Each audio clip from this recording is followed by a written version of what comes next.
মায়ের হায়াত বৃদ্ধি করতে যে দোয়া পড়তে হয় তা হলো আল্লাহুম্মারযুক উম্মি বারাকাতান ফি উমুরিহা। অর্থ, হে আল্লাহ, আমার মাকে তার জীবনে বরকত দান করুন।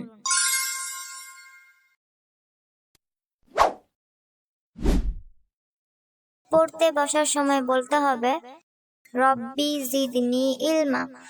এর অর্থ হলো, হে আমার প্রতিপালক, আমার জ্ঞান বৃদ্ধি করে দিন। জ্ঞান বৃদ্ধির অন্যতম আরেকটি দোয়া হলো রব্বিশরহলি সদরি ওয়াসসিরলি আমরি ওয়াহলুল উকদাতাম মিন লিসানি ইয়াফকাহু কওলি।